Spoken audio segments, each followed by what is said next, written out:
Bom dia, galerinha. Vamos a mais uma aula de história. Os pesquisadores do século XIX e do início do século XX tinham uma visão preconceituosa sobre os povos da chamada África subsaariana. Esse era o nome pelo qual é conhecida a parte da África situada ao sul do deserto do Saara. As antigas crenças racistas não permitiam aos estudiosos daquela época reconhecer a importância dessa civilização. Coube aos arqueólogos contemporâneos reconhecer o preconceito e fazer críticas àqueles estudos.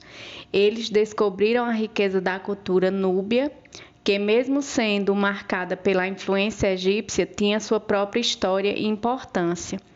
Os povos da região da Núbia se desenvolveram entre as atuais cidades de Assuã, no Egito, e Khartum, no Sudão.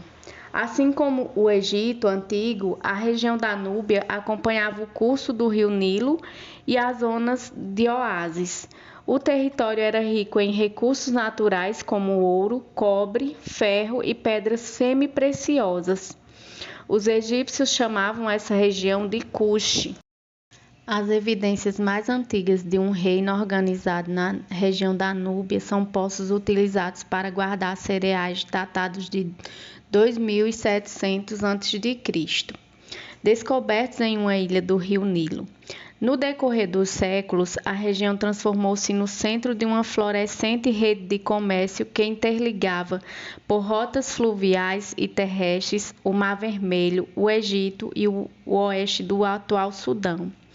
A cidade de Kerma foi o centro dessa sociedade entre aproximadamente 2400 anos antes de Cristo e 1570 a.C. Construída em terras irrigadas e férteis, graças aos canais do rio Nilo, a cidade era protegida por muralhas com até 10 metros de altura e mais de 1 quilômetro de comprimento. Lá viviam reis e altos funcionários ligados à família real, cuja riqueza provinha do comércio e da exploração de minas de ouro. Segundo pesquisadores, por volta de 2200 a.C., quando uma grande seca devastou o Egito e a Mesopotâmia, Kerma atingiu seu esplendor. O reino de Cush foi um dos principais produtores de ouro do mundo antigo. As riquezas e o número de habitantes do reino cresceram principalmente em razão do comércio e da exploração do ouro. Sua população chegou a 10.000 pessoas por volta de 1700 a.C., número pequeno para os nossos padrões, mas muito expressivo para aquela época. O crescimento do reino de Cush foi interrompido com a invasão egípcia, iniciada por volta de 1570 a.C. Durante aproximadamente 500 anos, as rotas comerciais e as minas de ouro cuxitas ficaram sob o controle dos faraós. Nessa época, os núbios adotaram muitos conhecimentos e costumes do Egito, como a escrita hieróglifa e as técnicas de artesanato. Eles ainda foram empregados como mão de obra nas construções e no exército do faraó.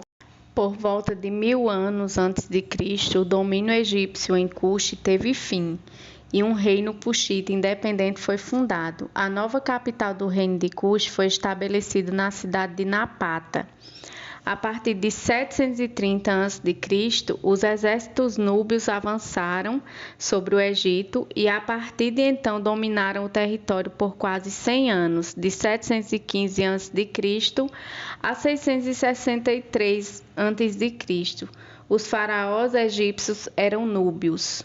Em Napata, os governantes ergueram estátuas, pequenas pirâmides e palácios, além de templos dedicados aos deuses. O maior templo, em homenagem ao deus Amon, situava-se na montanha de Jebel Barkal, sagrada para os egípcios e para os núbios. O domínio de Cush no Egito começou a ruir no século 7 a.C., quando os reis cuxitas foram obrigados a retornar às suas fronteiras originais em Napata.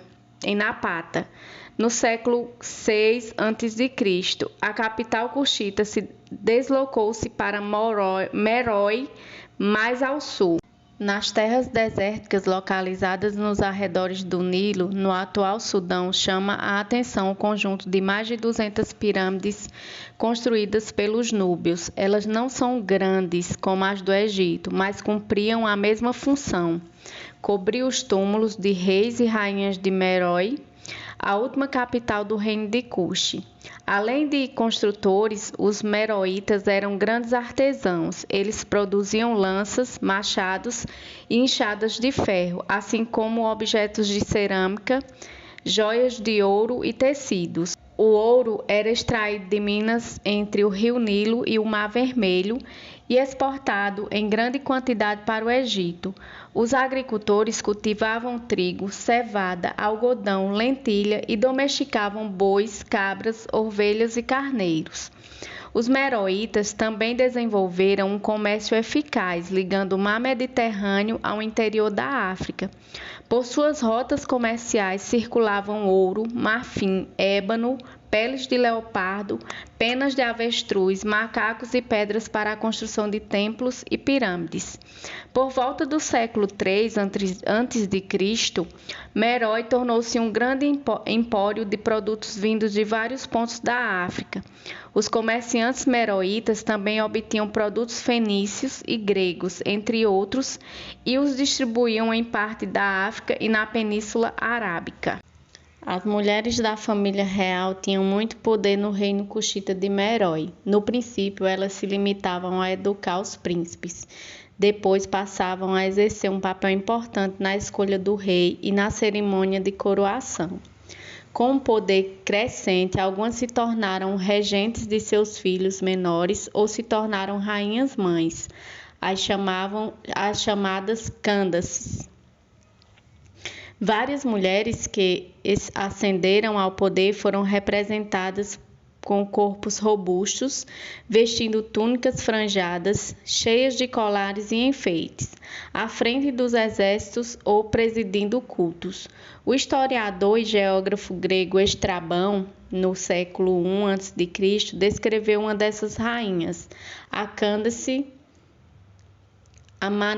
Amanichaqueto.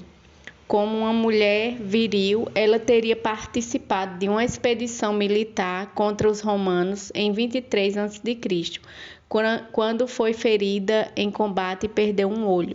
A escrita meroíta foi registrada em templos, túmulos e outros diversos documentos, desenvolvida a partir dos hieróglifos egípcios. A escrita meroíta era alfabética e tinha duas formas distintas. A primeira delas, mais restrita, era destinada aos documentos religiosos e reais. A segunda, mais utilizada que a anterior, era uma escrita cursiva, derivada do demótico egípcio. O alfabeto dessa segunda escrita tinha 23 sinais, que eram escritos e lidos em sentido contrário aos sinais dos egípcios. A escrita meroíta ainda não foi totalmente decifrada. Os estudiosos conseguem identificar os sons de cada um dos sinais da escrita, mas não conseguem interpretar as palavras que eles formam. Apenas alguns nomes de personagens e locais foram decodificados. Dessa forma, os avanços da arqueologia e de outras áreas do conhecimento são essenciais para que a escrita meroíta seja desvendada. Assim, será possível aprofundar os conhecimentos sobre a história e o modo de vida dessa sociedade.